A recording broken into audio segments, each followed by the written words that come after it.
Buenos días, muchas gracias por la invitación. Hoy día la idea es ver un poco si hacemos caso o no a las guías. La mayoría de personas estamos acostumbrados a manejar guías, manuales, normas, pero ¿realmente sirven para nuestra realidad? La idea de la charla de hoy día es ver qué nos dicen las guías y qué es lo que vamos a hacer realmente nosotros con esto, ¿no? La infección urinaria es una patología bastante frecuente en los hospitales, lo vemos todos los días.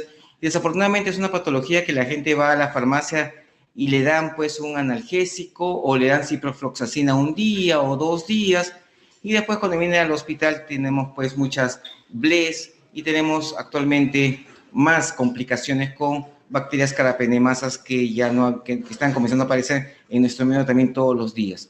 No hay una incidencia exacta, pero en otros países, por ejemplo en Estados Unidos, hay hasta 7 millones de pacientes que van al médico por infección urinaria y hay más de 2 millones por cistitis. Entonces es una patología muy frecuente que la vamos a ver todos los días en nuestros hospitales. La idea de la infección urinaria es que las bacterias, ya sabemos, pues van a ir o por vía hematógena o por vía linfática normalmente, y van a ascender también por la uretra, que es lo más frecuente que se hace en nuestro medio, ya sea de origen intestinal o algún medio en el cual pueda ingresar, tipo sonda Foley. La idea es que por ejemplo, si yo tengo una sonda Foley, los pacientes van a tener posibilidad de hacer infección urinaria 1 o 2% de cada uno de estos casos. Las zonas permanentes con drenaje abierto van a producir siempre bacteriuria y vamos a tener pues pacientes ya colonizados y hay que determinar cuándo lo voy a tratar y cuándo no. Normalmente el uso de un sistema de drenaje cerrado hace pues que por flujo retrógrado pueda aparecer infección urinaria y obviamente hay que estar chequeando a estos pacientes constantemente y ver cuando hay sintomatología para ver cuándo tratarlos. Lo más frecuente siempre ha sido pues Escherichia coli. Las infecciones hematógenas de vías urinarias siempre son por staph, por cándida, salmonella u otro tipo de bacterias, siendo E. coli lo más frecuente por la contaminación fecal. Hay que recordar algunos conceptos. Infección urinaria o bacteriología significativa es 10 a la 5 unidades formadoras de colonia en mujeres sintomáticas. En estudios recientes han dicho que 10 a la 2 en personas sintomáticas puede ser incluso más sensible, pero menos específico que 10 a la 5. En varones se sugiere pues que es una contaminación. En poquísimos casos, porque no es frecuente un hombre con infección urinaria. Aprovechamos este punto para decir que hay muchos jóvenes, niños o jóvenes 18 hasta 30 años que le piden urocultivo, no sé para qué, si nosotros no tenemos posibilidad de hacer infecciones urinarias, salvo que estemos viejitos y la próstata sea grande, o de niños tengamos alguna malformación ya con historia. No es muy frecuente tener infección urinaria en varón. Los cateterizados tienen bacteria significativa y la idea es acá en estos pacientes ver los síntomas. Factores de riesgos hay bastantes. Creo yo que los pacientes que más vemos en los hospitales son los que tengan factores predisponentes, ¿no? Gente con diabetes, edad avanzada, gente que se hospitaliza constantemente, gente con falla renal crónica, problemas de próstata, pacientes que tienen una vida sexual altamente activa, en las mujeres uso de diafragmas recientes, sexo contra natura, luego sexo vaginal, sexo con parejas masculinas no seguras, el cambio constante de parejas sexuales. La idea acá es que uno su vida sexual la hace como quiere, pero hay que cuidarse y protegerse nada más. Y algunas alteraciones del libre flujo, en la parte pues los reflujos que pueden existir, obstrucciones a nivel de próstata, como en los cánceres o hiperplasias, estenosis uretrales, cálculos a nivel vesical, pilocalicial, ureteral. La gestante, el feto hace pues una obstrucción, es un factor que va a obstruir el libre recorrido de la orina y malformaciones que uno puede tener desde el nacimiento. Entonces hay factores de riesgos. ¿Qué dice, por ejemplo, vayamos a Estados Unidos? Lo que ellos mencionan en el Clinical Infectious Diseases, ellos dicen, por ejemplo, que la mayoría es E. coli, que ya lo sabemos, también puede haber otro tipo de enterobacterias como Proteus, Klebsiella, Staph saprophyticus. Mencionan ellos que hay patrones de resistencias no complicadas que varían considerablemente entre regiones y países. Este punto fundamental es lo básico, creo, de la charla, puesto que el tratamiento específico no debe ser universalmente utilizado para todas las regiones o países. Y empecemos a ver qué nos dicen los americanos. Dicen, por ejemplo, usar nitrofurantoína, 100 miligramos de vez al día por 5 días en una cistitis, o fosfomicina. Actualmente estamos usando mucho fosfomicina en nuestro medio, ya que fosfomicina es una droga que no estamos utilizando y que obviamente cuando uno deja de utilizar una droga vuelve a funcionar. Por una cistitis aguda no complicada, una sola dosis sería suficiente. Hasta acá estamos casi igual que otros Estados Unidos. Y usan, por ejemplo, cotrimoxazol, que es el trimetoprim sulfametoxazol, que podemos usarlo en alguien que quizás tenga una primera infección urinaria. Pues afortunadamente, pues en nuestro medio, las infecciones urinarias al trimetoprim sulfametoxazol son bastante resistentes. Acá mencionan pues que el umbral de 20% a partir del cual el agente no es recomendado para tratamiento empírico está basado en opinión de expertos de estudios clínicos in vitro y modelos matemáticos. En castellano significa que si el 20% es resistente, no debe usarse alguna droga. ¿Okay? Algunos países usan trimetoprim por 3 días, acá no lo usamos. ¿Qué más dicen ellos? Hay una prodroga de una penicilina que es la pipmesilamina, que eso es interesante, eso básicamente en Europa porque no está aprobado por FDA para nosotros. Y usan mucho quinolonas. Miren, usan Oflo, Cipro y Levo, bastante eficaces para 3 días, pero tienen pues la propensión en adultos mayores quizás de alterar el cartílago, sobre todo el tendón de Aquiles. Y si se puede utilizar bacán, pero usualmente en nuestro medio difícil, como lo vamos a ver ahora. Ellos también usan betalactámicos, amoxiclavulánico, cefdinir, cefaclor, otro tipo de betalactámicos. Creo que acá en nuestro medio muchos usan cefalexina. Miren lo que dicen ellos. Otros betalactámicos como cefalexina son menos estudiados, pero pueden ser incluso apropiados en ciertos lugares. Entonces, en nuestro medio somos cefalexina, bastante útil. Amoxiguampi no se usa mucho, quizás en gente con primera infección urinaria. Entonces, estamos viendo qué hacen en otros países. Interesante. ¿Qué recomiendan ellos? Miren, en Estados Unidos ellos recomiendan para una pielonefritis aguda, Cipro, por 7 días. Les va muy bien a ellos, 400 endovenoso, interesante. También estamos usando ceftriaxona o aminoglicósidos, en vez de usar pues fluorquinolonas. Entonces, a ellos les funciona, vamos a ver si a nosotros nos funciona o no. Entonces las guías dicen Cipro para ellos. O vía oral, recordemos pues que las quinolonas tienen la misma biodisponibilidad vía endovenosa o vía oral. Si el paciente tolera vía oral, para ahorrarles plata, podemos darle vía oral más tranquilamente. Y trimetoprim sulfametoxazol nuevamente está siendo utilizado para ellos. ¿Okay? Entonces es interesante. Para los americanos, ellos usan también ceftriaxona y pues algo bastante simple, quizás por un buen control antimicrobiano. Y todo lo que es los de amplio espectro va a tener usualmente indicación de nuestro cultivo y de la historia clínica del paciente. Pues acá está interesante esto. Ellos tienen un algoritmo donde dice pues que este paciente viene al hospital con una cistitis no complicada, entonces a este paciente vamos a dar algún tipo de tratamiento como nitrofurantoína, trimetoprim, fosfomicina, pifmesilamina y damos el tratamiento tranquilamente. Si no, este paciente tiene alguna cosa más fuerte, podemos decir fluorquinolonas o betalactámicos. Es un algoritmo interesante que cumple para ellos. ¿Qué dice la Asociación Europea de Urología, que es la que se usa actualmente?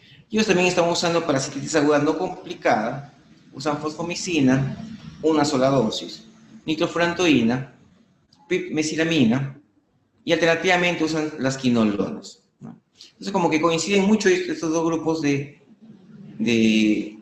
grandes sedes y guías de otros países.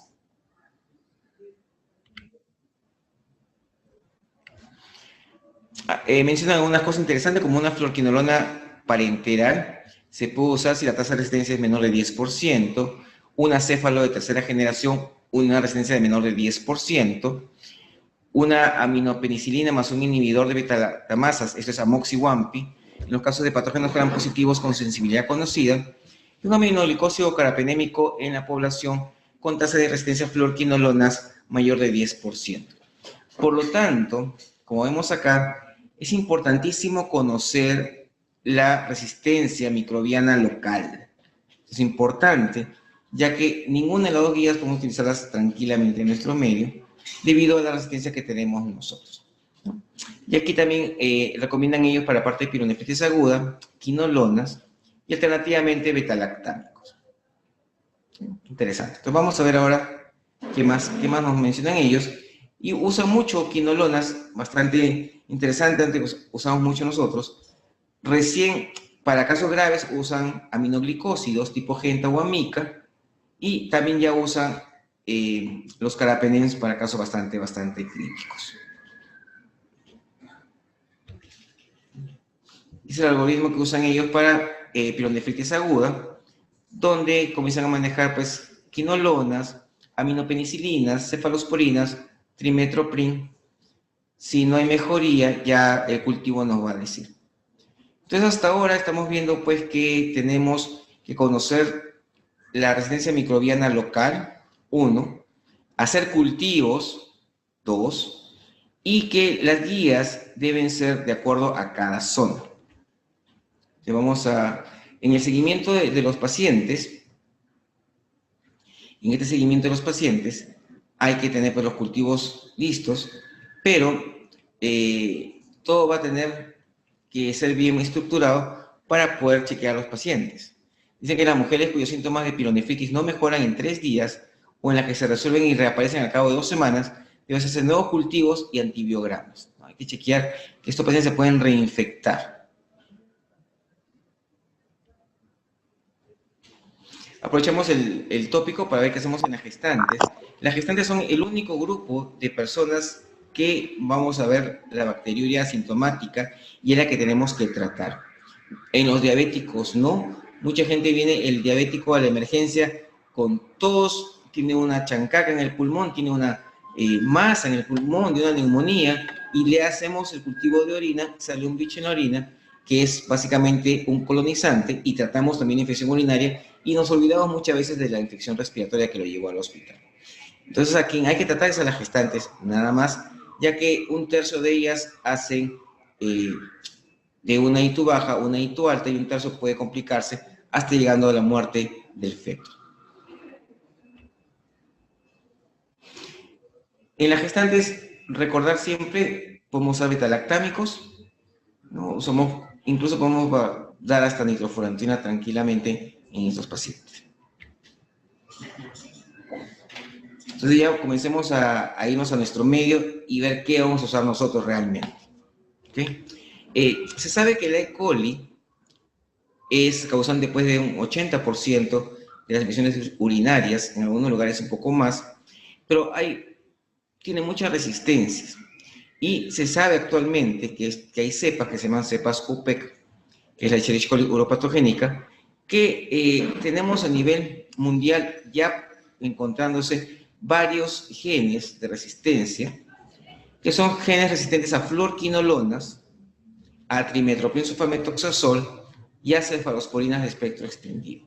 Entonces ya comenzamos a chequear que las guías que están ahí, como que ya están comenzando a perder peso, no han sacado nuevas guías, y dice que de 40% de infecciones y más del 80% hay resistencias a quinolonas.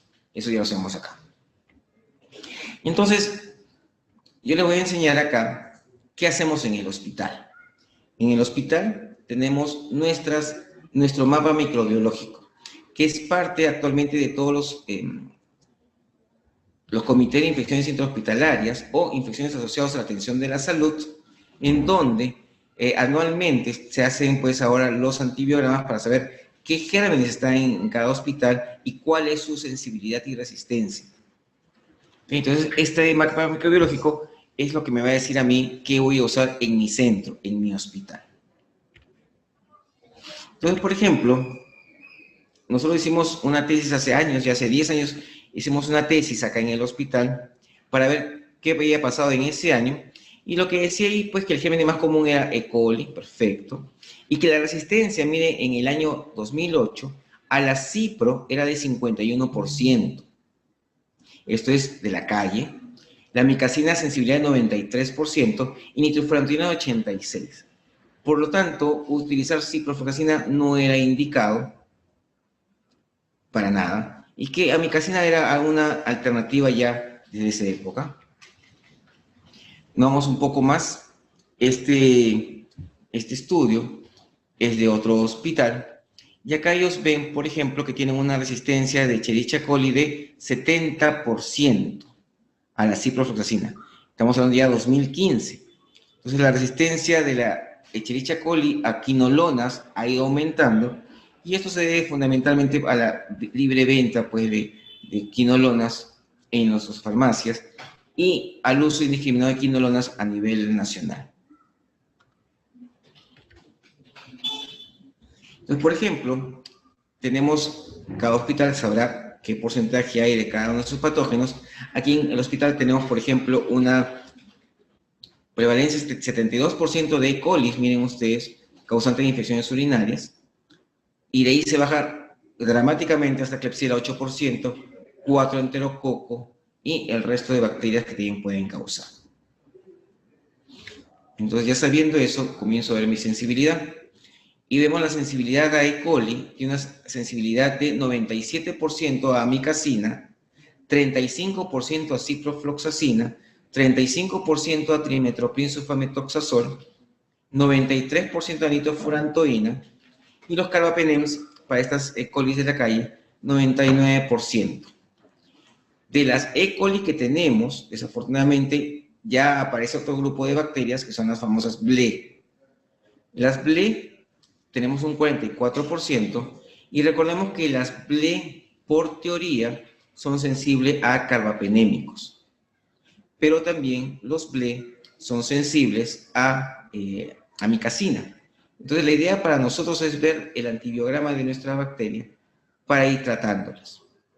Si vemos el perfil de sensibilidad de Klebsiella, igualmente, amicacina 95%, las aminopenicilinas, que es amplia y amoxi, miren ustedes, 23, 12% de sensibilidad, a las cefalosporinas 50%, a la cipro 45%, y a carbapenems 87%, miren, ya comenzó a bajar la Klebsiella un poco, que es más mala gente, 43% son BLE, y 12% ya aparece ahora las carbapenemasas, ¿no?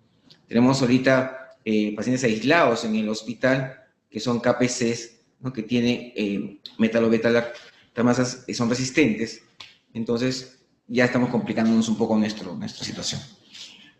Entonces, a nivel de Lima, por ejemplo, la gran mayoría de bacterias E. coli van a ser sensibles a los aminoglicósidos, van a ser sensibles a la nitrofurantoína y resistentes, pues, a las cefalosporinas, como vemos acá.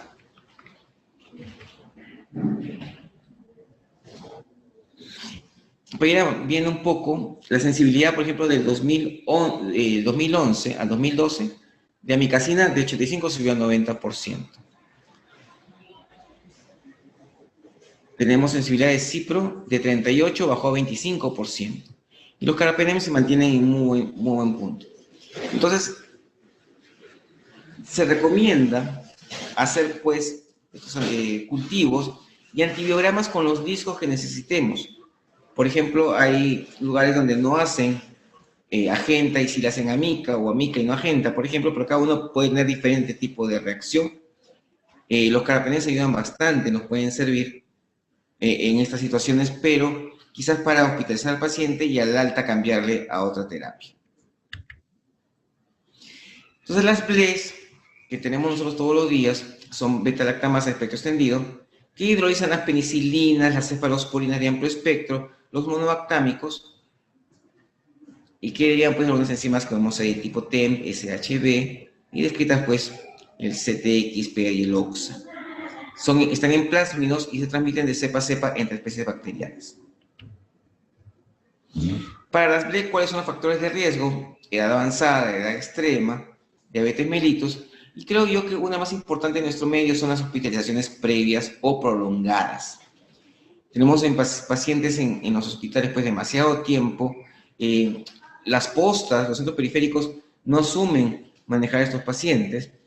En lo personal, el paciente debería irse a su casa y alguien de la posta debería con el CIS cobrar la consulta, ir a la casa y colocar su antibiótico ahí para no tener tantos pacientes hospitalizados. Aquí en el hospital hemos hecho también el uso de ertapenem para que el paciente pueda hacer ambulatorio y no tener que hospitalizarlo y no tener camas pues 10, 14 días con carbapenems en su tratamiento.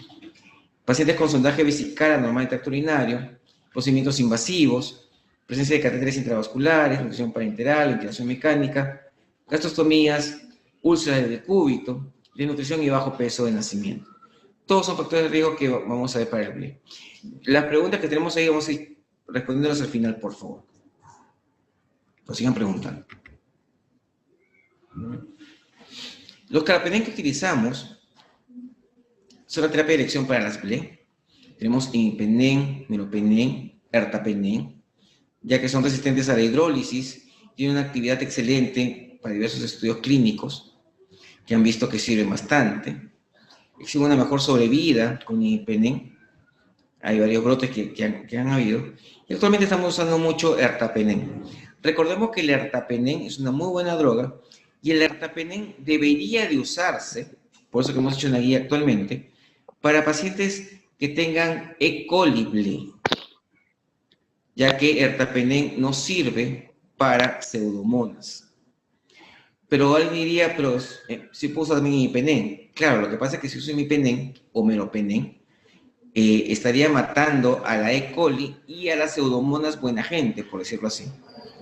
Y a la hora que venga la infección por pseudomonas, ahí tendría que escalar a otro tipo de fármaco como colistina u otro tipo de combinaciones que pueden haber. Fosfomicina es una droga muy buena que se dejó de usar hace mucho tiempo y actualmente está en el mercado nuevamente. Lo damos solamente un día al paciente. Y bien, algunas personas, en lo personal, por ejemplo, me gusta usar también fosfomicina cada 3 días por 3 dosis, mientras el paciente pues tiene esas infecciones medias raras que son constantes, frecuentes, pacientes que van a 50.000 médicos porque siguen con infección urinaria, nos niegan todo tipo de causa, y unas combinaciones podríamos, como vamos a discutir ahora, utilizarlas. Nitrofurantoína es una droga bastante usada antiguamente, que dejó de usarse por la alta resistencia, actualmente vuelve a ser una de nuestras armas para combatir las infecciones urinarias del tracto urinario bajo y del tracto urinario alto incluso. Hay pacientes que son BLE positivas que pueden ir al hospital a darle un carbapenem por 3, 4 días y culminamos 2 semanas, 3 semanas con nitrofurantoína. Es un arma muy buena, de bajo costo, y que el paciente puede irse a la casa tranquilamente sin tener que usar drogas vía parenteral. Amikacina es una muy buena droga para la parte de resistencias, mucho mejor que gentamicina por muchas cosas. Primero, que genta es muy nefrotóxico, y amikacina darle una vez al día baja también la parte de la toxicidad. Lo único malo quizás con amikacina es que hay que estar chequeando la función renal. Recordemos que amikacina me daña el riñón, pero el paciente sigue orinando, entonces uno diría, uy, no pasa nada, pero el detener la droga me ayuda al riñón a que mejore nuevamente.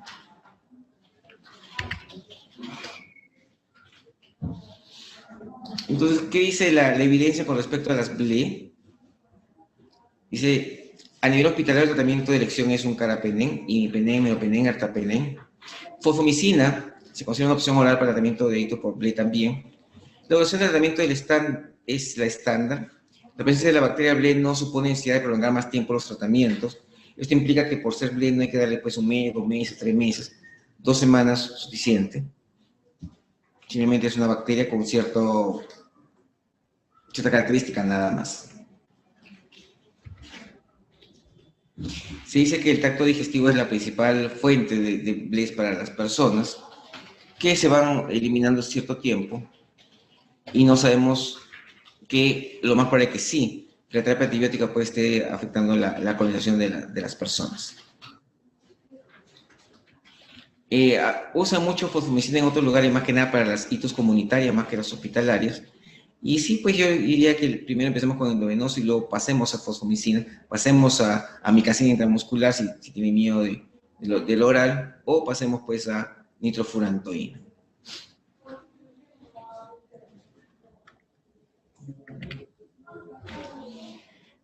Se concluye pues que el 44% de las E. coli de los cultivos son BLE, por ejemplo acá en el hospital, 43% de las Klebsiellas son BLE, y el 12% son carapenemasa. Entonces acá tenemos nosotros que si tenemos una bacteria aislada acá, hay que tener mucho cuidado con el tratamiento. ¿Cómo puedo saber si alguien que venga de la calle tiene una BLE? Fácil. Usó un betalactámico o usó quinolonas. Ambas me van a producir BLEs. Entonces alguien que venga de la calle usualmente ha consumido una quinolona, usualmente. Y alguien le puede haber dado, está viendo pues que tiene fiebre, dolor lumbar, le da 3 días de un betalactámico y nuevamente el paciente está mal.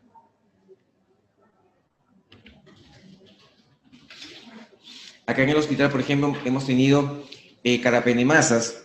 De 2015 llenamos 14 pacientes, igual que en el 2016.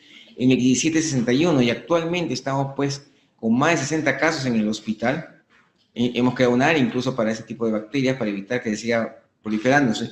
Y es una de las armas en contra nuestra que están en todos los hospitales.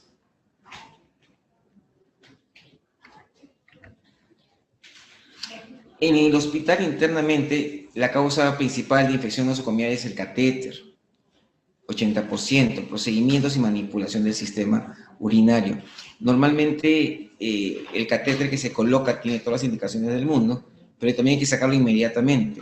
El paciente que ya pues chocados a la emergencia, se le coloca catéter y se lo sacan después de 1 o 2 semanas, ya cuando se va a ir de alta. La idea es ya está en piso, ya vemos que está orinando, ya vemos que todo está bien, sacarlo inmediatamente. El catéter se infecta luego de 4 días en un sistema cerrado de haberlo colocado, sube pues el catéter pues y ahí viene pues la infección.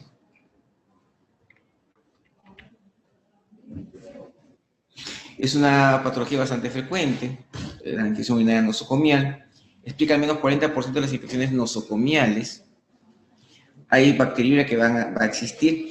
En la bacteriuria es interesante hacer cultivos para saber qué gérmenes están viviendo ahí, no para tratarlos, pero si hace infección urinaria ya sé qué germen está ahí que le puedo dar al paciente. Se ha calculado que un episodio de bacteriuria nosocomial suma entre 500 y $1,000 al costo directo de la hospitalización por asistencia aguda. O sea, existe. Entonces la idea es que cualquier paciente hospitalizado vamos a darle, aparte del tratamiento, una gran carga de bacterias resistentes, tanto para la parte respiratoria, tanto para la parte urinaria y para la parte dermatológica.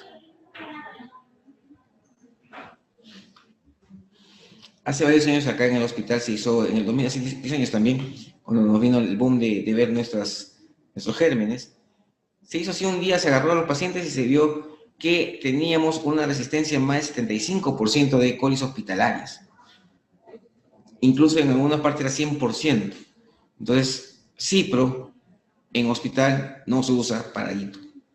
3 de 5 ceftriaxona, también había resistencia, o sea, había pues un 60% de resistencia y la causa acá quizás debe ser de que dejamos de usar quinolonas en la emergencia y pasamos a usar ceftriaxona.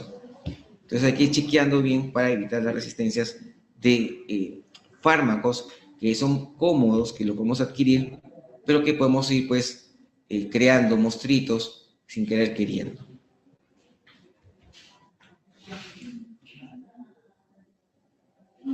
La probabilidad de que un paciente desarrolle una segunda infección urinaria dentro de 6 meses es de 25% y la recurrencia en un periodo de 12 meses aumenta al 46%. Esto PEC, que es la que más frecuente vemos, lo que va a hacer es meterse dentro de las células epiteliales de la vejiga y lo que vemos ahí es que van a haber reservorios, ese es el problema. Entonces la idea es darle pues, al paciente sus 2 semanas de tratamiento para que ese reservorio que quiera despertarse, ese reservorio que siente, que no es sensible al antibiótico, está ahí durmiendo, el antibiótico pasa, lo baña, está bien envuelto, no hace nada. Entonces, hay que tener mucho cuidado con este tipo de bacterias y el tratamiento debe ser completo. La mayoría de pacientes toma 2 días su pastilla, 3 días, y ya como se siente bien, ya no sigue tomando y recae porque justamente estos reservorios quiescentes se van a despertar y hacer pues que haya otra vez una infección urinaria. Existe actualmente más estudios, ceftazidimab y Bactam, que es una droga que en otros países está usando, ya está llegando a Perú, para infecciones urinarias por Klebsiella purpura de carbapenemasas. Está siendo muy efectiva. Entonces, hay drogas que están siendo útiles para nosotros. No es como en el caso de estafilococo, que también ya hay drogas, ¿no? Hay combinaciones que nos están sirviendo para pacientes con resistencia bacteriana.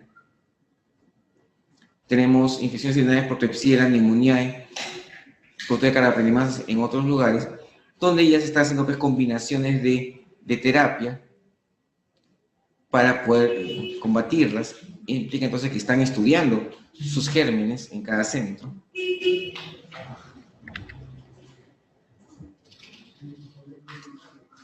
Entonces, acá, por ejemplo, han hecho en otros países, esto es Colombia, se siguió el antibiograma 50% de pacientes, donde había tigecyclina más otra droga, colistina más otra droga, colistina más tigecyclina, y con todas estas variaciones, el paciente comenzó a tener pues un poco más de sobrevida, porque la aparición de las carbapenemasas es bastante alta, la mortalidad puede llegar a 70-80%. Entonces acá con estas combinaciones de antibióticos, lo malo que son caros y lo malo pues que no están disponibles tan fácilmente en el CIS porque tiene que aprobarlo el comité farmacológico de cada hospital para que lo puedan comprar. Entonces hay combinaciones que están utilizándose que se pueden utilizar si no hay algunas cosas. ¿Qué más podemos añadir? ¿No? Porque yo he escuchado que hay una hierba, que hay unas pastillas, varias cosas. Entonces hay algunas vacunas que dicen que están enfocadas en la prevención de infecciones agudas y recurrentes, ¿sí? Existen algunos probióticos para prevenir infección de tracto urinario en adultos y en niños, ¿no? Está famoso cranberry, que se utiliza mucho, pero sin embargo, en los estudios de cranberry, el problema es que no hay una estandarización de su uso. Hay gente que puede comprar en el supermercado su caja de cranberry, tomar un vaso en la mañana, uno en la noche. Hay gente que puede tomar 2 frascos al día. Hay gente que compra pastillas. Las pastillas son mucho más concentradas, pero no hay una dosis que uno diga, ¿saben qué? Vamos a darle una pastilla cada 8 horas, 2 pastillas por día. Entonces, no hay una homogeneidad para los estudios y no he encontrado en el Cochrane estudios que puedan apoyarme en su uso efectivo, ¿no? Ayuda, pero sin embargo, pues todavía no hay nada claro para ese tipo de productos, ¿no? Hay bastantes estudios con el cranberry.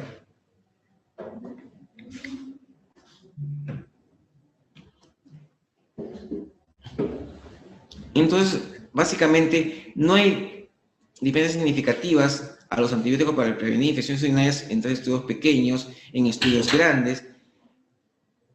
Usarlo, bueno, la persona sí lo uso, pero cada uno creo que debe formar o crear su experiencia de acuerdo a sus pacientes que tienen en cada centro.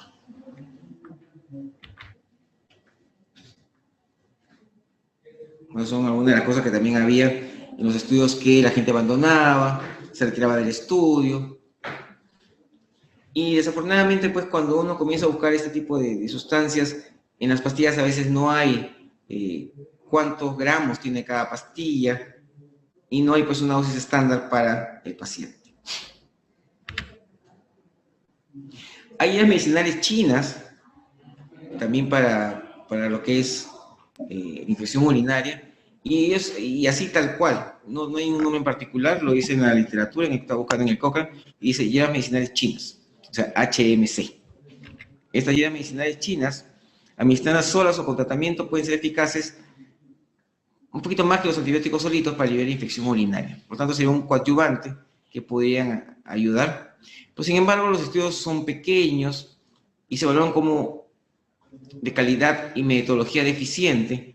Por tanto, tampoco nos sirve como algo 100% seguro. Dar antibiótico prolongado para prevenir infecciones urinarias recurrentes en los niños. Bueno, aparentemente dice que el tratamiento prolongado parece reducir el riesgo de repetición de infección urinaria sintomática en niños susceptibles, pero el beneficio es pequeño y debe considerarse junto con el mayor riesgo de resistencia microbiana. Entonces, ayuda, sí, ayuda poco. Entonces, habría que ver pues realmente otros factores que lo estén provocando, más que el uso de antibiótico prolongado. La profilaxis para reducir el riesgo de infección urinaria después de procedimientos o estudios urodinámicos. Vamos a por acá. Vamos acá. Para terminar con esto. Entonces, la idea acá es que damos terapia antibiótica. Acá hicieron un estudio con 900 pacientes y había menos probabilidad de tener bacterias en la orina después de estudios urodinámicos. Si habían tenido antibiótico, dice 4 versus 12%. Y menos infecciones urinarias, 20% comparado con 28% que no recibieron antibiótico. Desafortunadamente no alcanzó significancia estadística, pero sin embargo, ayuda en algún porcentaje realmente.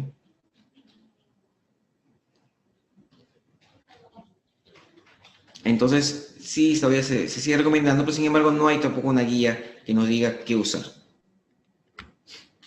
Entonces, ¿las guías clínicas ayudan al manejo de infección urinaria? Sí, pero está limitado a sensibilidad, resistencia de cada medio, de cada lugar. Entonces, la resistencia, pues, qué sé yo, de Tumbes va a ser diferente a la de Cusco, va a ser diferente a la de Iquitos, la de Lima, la de Huancayo.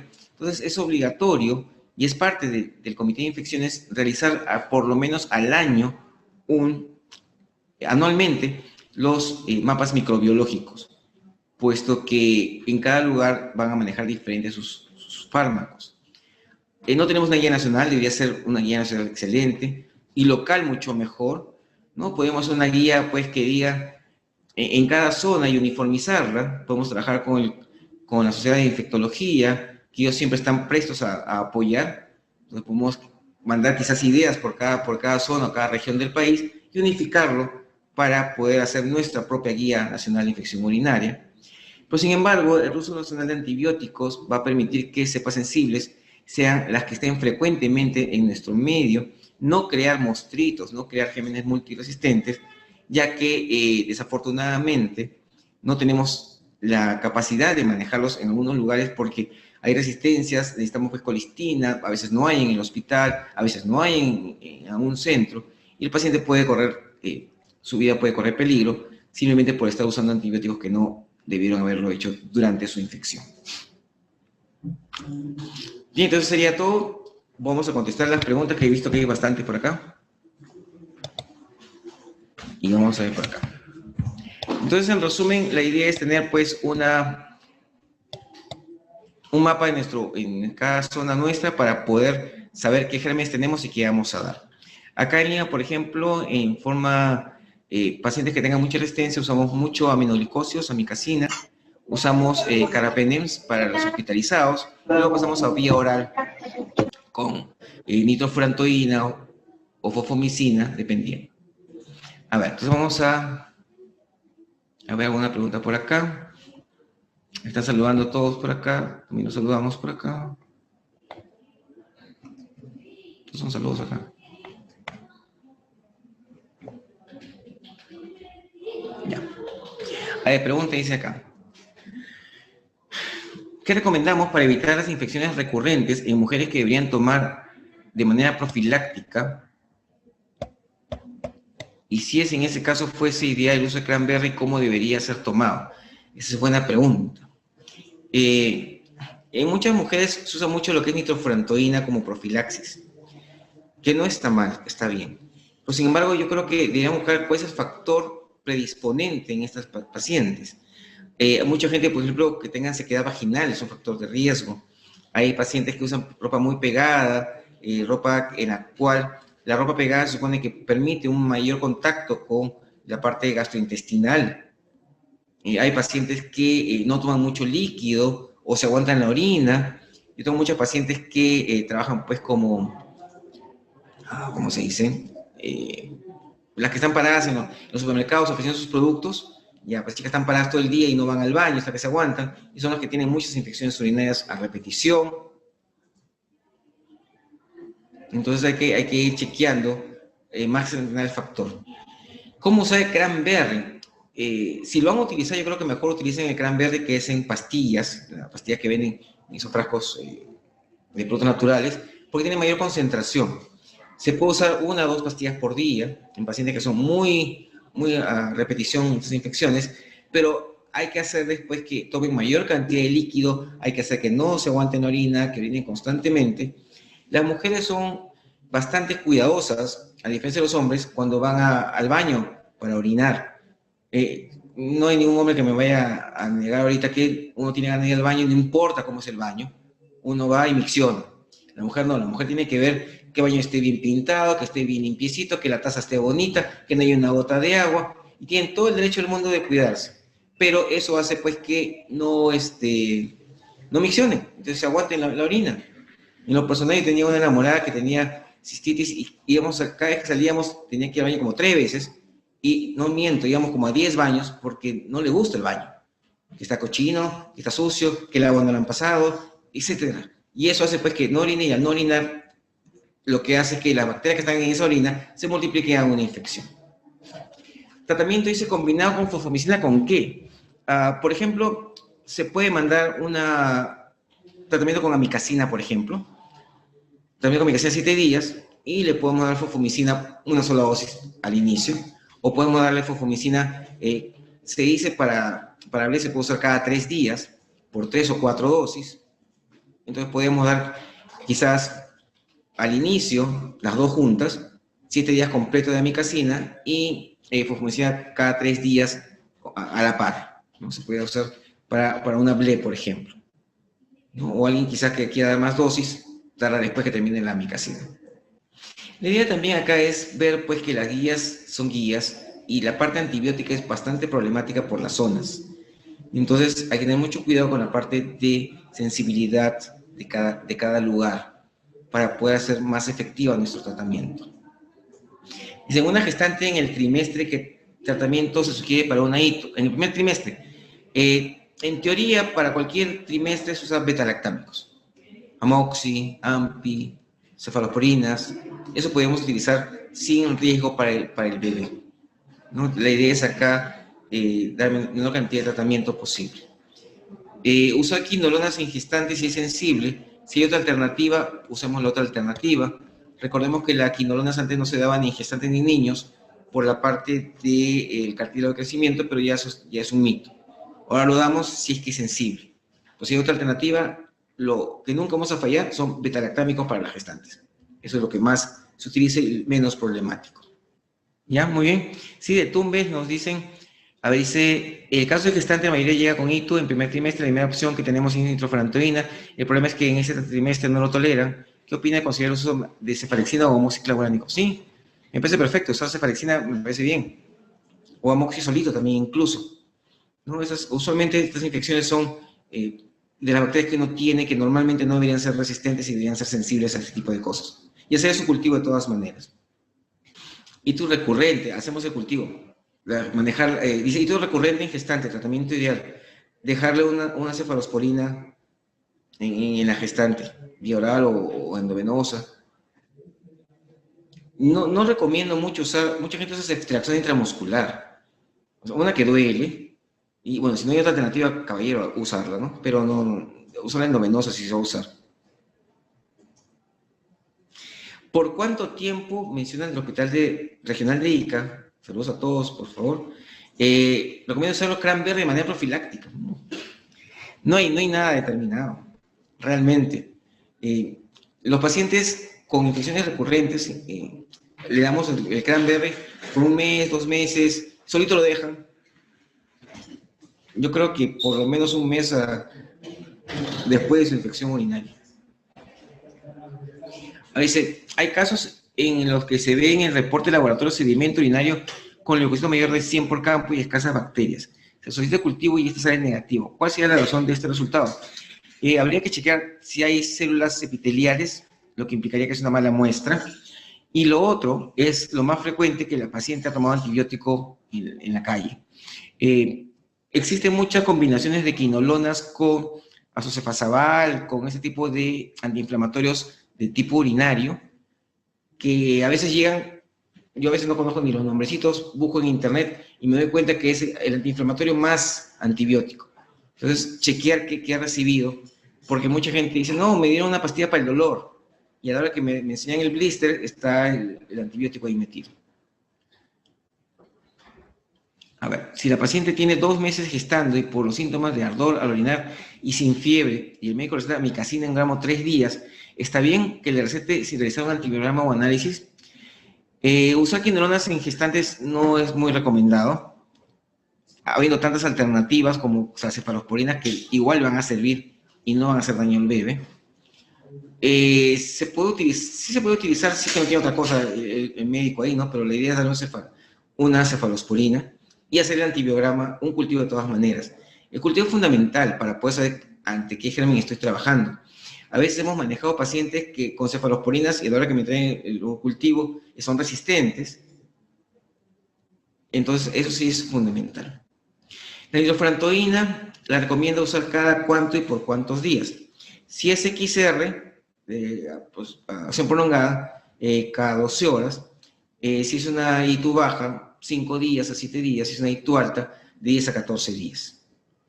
Si es una nitrofurantoína normal, lo indicado es 100 cada 6 horas para que sea efectiva.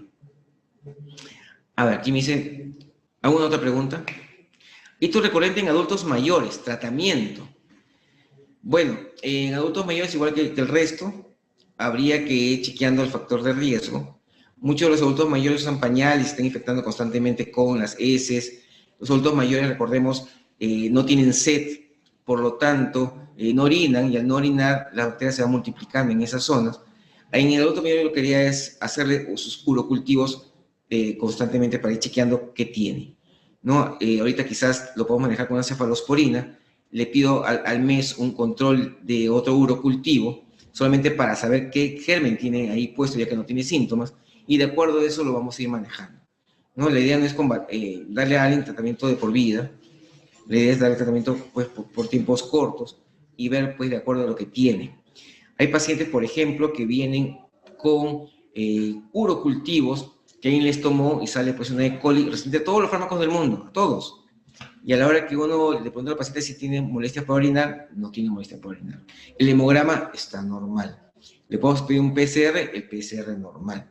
Si alguien quiere pedir alguna otra prueba más, todo está normal, no requiere terapia antibiótica. Entonces, a este paciente lo que vamos a hacer es que se vaya a su casa y que se tome un cultivo nuevamente en un mes para chequearlo, ¿no? Si alguien está muy asustado, cada 15 días. Entonces, la idea es que todo va de la mano. Recordemos que el cultivo es una herramienta que ayuda para ver el manejo del tratamiento que voy a tener con mi paciente. Es cierto que la nitrofurantoína cierra el conducto arterioso, pero ¿en qué trimestre del embarazo? Es una buena pregunta. Eso sí no sé. Pero la idea es que cualquier fármaco que cause algún problema en alguna persona debe de darse, eso debe ser en tiempos bastante prolongados. Entonces la idea es darle, por eso decía yo, un betalactámico a los pacientes. ¿Alguna otra pregunta? Vamos a curiosear eso. ¿La micacina o la gentamicina cada cuánto y por cuántos días? Gentamicina, para mí está proscrita. Amicacina 1 gramo intramuscular o endovenoso por 7 días. Y si el paciente tiene algún germen muy resistente, podemos continuar una semana más o 2 semanas más con un fármaco vía oral. No encuentro ninguna parte de la parte del conducto arterioso, pero diría yo que demos cefalosporinas. En paciente menopáusica, ¿qué medida profiláctica se podría recomendar para evitar la frecuencia de ITU? Uno, que tenga un control por ginecología para la parte de la sequedad vaginal, que es un factor que se va a estar asociado, y usar nitrofurantoína sería una buena alternativa. ¿Está demostrado el uso de arándanos como profiláctico para ITU recurrente? No. Como hemos visto en la presentación, el arándano es muy útil, pero no hay estudios controlados, no hay dosis adecuadas, la gente lo abandona, no existe ninguna guía ni ninguna forma en la cual uno diga hay que tomar una pastilla de arándano de 10 miligramos, de 20, de 30, de 40, 50, una vez al día, cada 8 horas, no existe. Yo creo que ahí sería mínimo 2 veces al día una pastilla de estas que tiene más concentración y que el paciente tome bastante líquido, que creo que es fundamental y ayuda bastante más para la eliminación de las bacterias que tenemos. En gestante con esto recurrente, algunos recomiendan el uso de intrafrontal 6 miligramos diarios hasta el término del embarazo. ¿Qué opina? Algunos consideran que el uso de la cefalexina podría darnos su opinión. Realmente en la paciente gestante lo que yo debía hacer es básicamente ir chequeándola constantemente, ¿no? Hacer esos controles y tratando esas bacterias asintomáticas. Existen algunos métodos en los cuales puedes hacer que la gestante se eche hacia el lado izquierdo para evitar que esté comprimiendo toda la parte venosa, la parte del uréter, más que dándole tanto terapia antibiótica. Sobre todo porque no lo va a seguir. Muchas gestantes, la gente se aburre de tomar pastillas, pero de utilizarlo se podría dar, pero la idea es, más que tratar el problema, es evitarlo, más, yo diría, incidir en los factores predisponentes. En vez de gestantes que vienen recurrentemente que se debería dar tratamiento, tiene hitos recurrentes desde el inicio del embarazo. Igualito, evitar los factores que predisponen a este tipo de cosas, ¿no? La gestante, si bien es cierto, pues tiene el bebé en el útero, pues va a comprimir todas las estructuras internas, entonces ponerlas en posiciones que permitan evitar ese tipo de cosas. Lactante de 6 meses con aislamiento de Klebsiella neumonía en heces. Durante los últimos 5 meses es alto riesgo de hacer ITU por esta bacteria. Sí, yo creo que si le han aislado en las heces alguna bacteria hay que tener mucho cuidado pues en la limpieza en este niño. No, porque recordemos que si muscarcita podría irse hacia la parte vaginal, si varoncito más difícil que haga infección urinaria simplemente por tener la bacteria. No, aquí yo creo que los colegas deberían incidir mucho en el lavado de manos, en el manejo del paciente, un aseo constante, el cambiar los pañales con guantes para evitar que se siga contaminando este pacientito. Bueno, cualquier duda y pregunta, estamos acá en el hospital para servirlos y cualquier comentario, todo va a ser bien recibido. Muchísimas gracias. ¿Cuánto tiempo mínimo debe pasar entre la toma de antibiótico y el cultivo de control? Gracias, 3 días. 3 días después de que acabó su antibiótico, un cultivo de control, por favor. Está limpio el paciente. Sepsiación 2 gramos endovenoso por 14 días en paciente con HDP, hito recurrente, paciente adulto mayor. ¿Puede ser una opción de tratamiento? Sí, claro. Sí, no hay ningún problema. Puede ser una opción de tratamiento adecuada y hay que ir chequeando pues esa obstrucción realmente, ¿no? Ir donde el urólogo para que nos dé pastillas para bajar la hiperplasia y que el paciente pueda eliminar constantemente la orina. Recordemos que estos pacientes con la obstrucción no van a orinar y van a tener infecciones constantemente. Envío el correo de las presentaciones. Sí, sí. Okay. Sí, acá la dejamos y acá la van a mandar, no se preocupen. Ya está claro.